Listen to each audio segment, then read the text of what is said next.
Things that destroy ईमान, specially youth के लिए 4 चीज़ें जो ईमान को खा जाती हैं दीमक की तरह।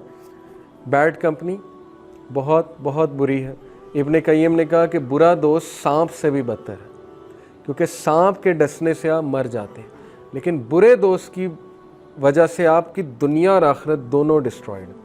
वो दुनिया में भी आपको जो है रोल के रख देगा, बुरी कंपनी की बात हो रही है, और आखिरत में तो गए, कब्र में भी गए। तो इसलिए बैड कंपनी ईमान को डिस्ट्रॉय करती है।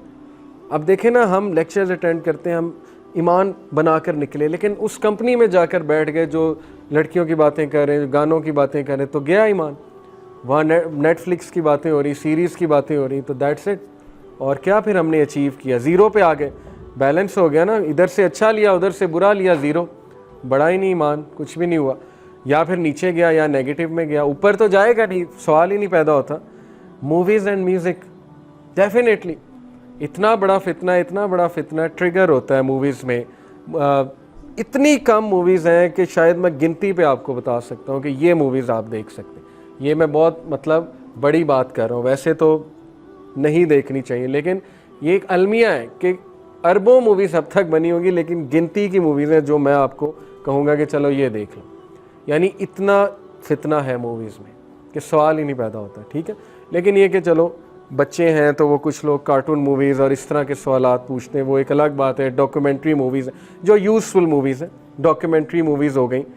तो music and movies they destroy our ईमान, स्पेशली म्यूज़िक। अभी मैं बताता हूँ कैसे। मिक्सिंग अप से मुराद है कि बहुत ज़्यादा लोगों में घुलना मिलना।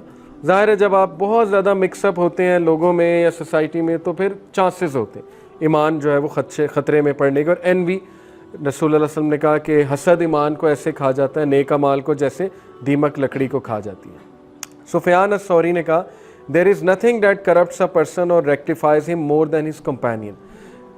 इंसान के दोस्त के अलावा कोई ऐसा इंसान नहीं जो उसे डिस्ट्रॉय भी कर सके या रिफॉर्म भी कर सके। और ये मैंने अपनी आंखों से देखा है, लोगों की ज़िंदगियाँ बर्बाद हुई दोस्तों की वजह से, गलत दोस्तों की वजह से, जिन्होंने उन्हें गलत आदतें डाली, गलत काम करवाए, गलत मशवरे दिए, आज वो लोग सफ़र कर रहे हैं। और ऐसे भी लोग हैं जिन्होंने अच्छे दोस्त बनाए, उनमें बैठते थे, उनकी वजह से आज वो दीन पर हैं, या उनकी वजह से, उनकी इन्फ्लुएंस की वजह से आज वो बेहतर है। हमारे पास एक काउंसलिंग केस आया, आज से बहुत पहले की बात है, 2014 की बात है। MBBS की एक स्टूडेंट, फ़ीमेल, और बहुत पढ़ी लिखी, बहुत लायक बच्ची थी। तो उसने कहा कि मैं सप्ली आई है मेरी इस ईयर, और ना सिर्फ सप्ली आई है, गुनाहों में बहुत आगे बेचारी चली गई। तो स्टार्ट कहाँ से हुआ उसने हमें बताया। उसने कहा कि मेरी जो रूममेट है उसके बॉयफ्रेंड्स थे। अब वो रात को बातें करती थी बेचारी, जाहिर है, तो कभी मैं देखती थी, कभी इग्नोर कर देती थी, लेकिन ये कि आहिस्ता आहिस्ता इन्फ्लुएंस होता गया। जाहिर है जब बंदा देखता है इस तरह, तो उसने मुझे एक दिन ऑफ़र कर दी कि मेरे जो बॉयफ्रेंड है उसका एक दोस्त है, तो आओ तुम्हारी भी मैं बातचीत कराती हूँ। ऐसे ही होता है ना, ज़ाहिर है। तो उसका अफेयर चला, अफेयर चलते चलते वो इतना डिस्टर्ब्ड हुई साइकोलॉजिकली, फिर गुनाहों में पड़ी, पढ़ाई भी गई, टॉपर थी, और रो रो के वो ये बता रही थी, सप्ली भी आई और ये वाला भी डिपार्टमेंट डिस्ट्रॉय हुआ, ईमान वाला। बहरहाल अब उम्मीद है कि अल्लाह ताला ने उसकी मदद की होगी, क्योंकि उसने रियलाइज़ किया। लेकिन पॉइंट इज़ कि सारी चीज़ स्टार्ट कहाँ से हुई? बुरे कंपेनियन से, ठीक है। इसलिए बहुत ख्याल रखें इसका कि आप किसको दोस्त बना रहे हैं, और अगर खुदा न खास्ता आपके बुरे दोस्त हैं तो उनसे दूर हो जाएं और उनको करेक्ट करने की कोशिश करें। अगर आपके कज़न्स बुरे हैं, उनको बिल्कुल छोड़ ना दें। ज़ाहिर है कि छोड़ना भी मुनासिब नहीं है, नफ़रत भी ना करें, क्योंकि गुनाह से नफ़रत होती, गुनाहगार से नफ़रत नहीं होती। लेकिन ये कि उनको रिफ़ॉर्म करें, रिफ़ॉर्म नहीं होते तो दूर हो जाए। अपने आप को तो बचाएं ना, एवरी मैन फॉर हिमसेल्फ, अपने आप को तो हमने बचाना है ना। तो ये है बात बेसिकली। इब्ने हजर ने कहा, no sin remains minor when accompanied by persistence. लोग पूछते हैं ना छोटा गुनाह क्या है, बड़ा गुनाह क्या है, तो इब्ने हजर ने जवाब दिया। उन्होंने कहा हर गुनाह बड़ा है अगर वो कॉन्टीन्यूसली हो रहा है, कोई गुनाह छोटा नहीं, हर गुनाह बड़ा है अगर वो कॉन्टीन्यूस है। And no major sin remains major when accompanied by the इस्तग़फ़ार। और कोई गुनाह बड़ा नहीं है जब इस्तग़फ़ार कर ली, तो बस क्लीन, लेकिन दिल से। इस्तग़फ़ार की 3 कंडीशंस, तौबा की 3 कंडीशंस, के सही नीयत के साथ, ये नीयत करना कि मैं आइंदा नहीं करूँगा, और उसको ना करने की जुस्तजू और मैकेनिज़्म डिज़ाइन करना।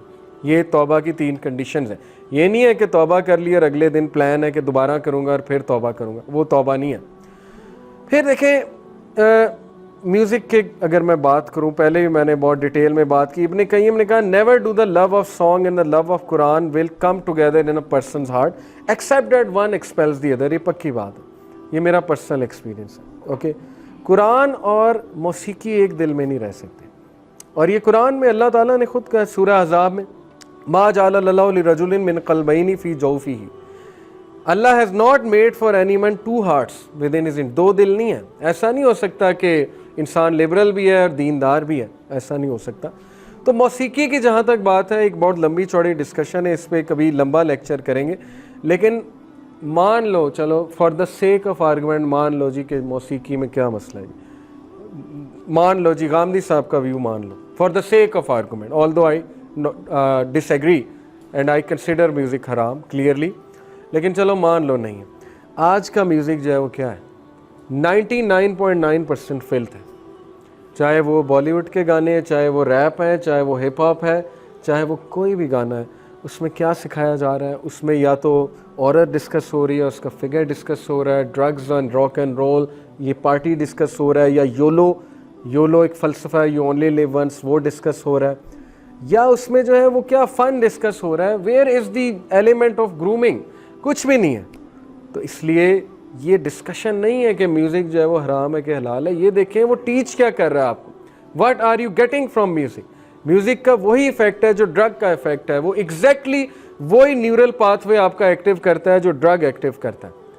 और ये आप तजर्बा आप लोगों ने किया होगा कि आप जब बहुत हाई म्यूज़िक जो है वो डोप देता है, डोपामीन जो है वो आपको हाई करती है, एड्रेनालिन रश होती है, उसके बाद वो ऐसा ठप होता है बंदा कि आपकी सोच है, उसके बाद फिर सुनता है वो, फिर चाहिए उसे।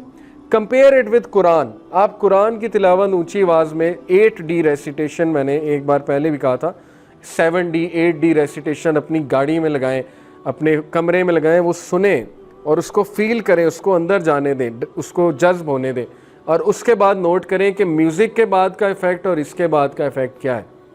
म्यूज़िक जो है आपको बेचैन करता है, ये मज़ा देता है, इसमें कोई डाउट नहीं है। तो साइकोलॉजी का इनकार हो जाएगा अगर मैं कहूँ मज़ा नहीं देता। मज़ा तो फिर जिना भी देता है, मज़े की बात नहीं हो रही यहाँ पे। मज़ा जो है हराम में बहुत है, वो तो अल्लाह के नबी ने कहा है कि हराम जो है, ज़ाहिर है शैतान जो है वो मज़ा तो फिर दिलाता है। तो मज़ा कोई दलील नहीं है कि मुझे मज़ा बहुत आ रहा है, मज़ा फिर जिना में भी है। इसलिए मज़ा वो देगा, डोपामीन आपको देगा, फिर ऐसा गिराएगा आपको ऊपर से कि शटर हो जाता है इंसान। इसलिए कंपेयर करें, ये आप खुद करके देखें, अवॉइड इट। म्यूज़िक को जितना अवॉइड कर सकते हैं करें, ये मेरी पर्सनल राय है। बाकी ये कि सारे डिस्कशंस मौजूद हैं यूट्यूब पे, आप खुद सुन सकते हैं, ठीक है ना। तो मैं अगर लिरिक्स की बात करूं तो वो मैं आपको प्रूव कर सकता हूं, 99 आउट ऑफ 100 गाने जो है वो गैर शरई हैं अगर शरीयत की जो है वो रूह से देखा जाए। शायद 1% लिरिक्स, 5%, चलो 5% लिरिक्स जो है वो शायद कुछ टीच करते हो, कोई अच्छी बात करते हैं, कोई अच्छी शायरी।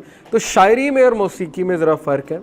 वैसे तो बर्ड्स की चिरपिंग ये भी मौसीकी है, वाटरफॉल ये भी मौसीकी है, वो एक अलग बात है, नेचुरल साउंड्स और चीज़ है। लेकिन ये जो म्यूज़िकल इंस्ट्रूमेंट्स इन्होंने बना दिए हैं, इसका इफेक्ट ड्रग वाला है। ये मेरी रिसर्च है पूरी, ये वही न्यूरल पाथवे आपका एक्टिव करता है जो ड्रग एक्टिव करता है। और ड्रग का क्या इफेक्ट होता है? लॉस ऑफ सेंसेस, बंदा सेंसेस लूज कर जाता है, बंदा फैंटेसी में चला जाता है। मौसीकी सुन के बंदा फैंटेसी में जाता है, जो आज की मौसीकी की बात कर रहा हूँ, ठीक है।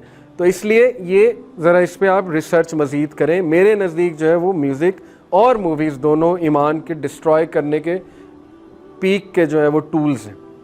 Because when you listen to music और you watch a movie, specially आजकल जो मूवीज़ बन रही हैं, अच्छा खासा आपका ईमान डैमेज होने का जो है वो चांस हो।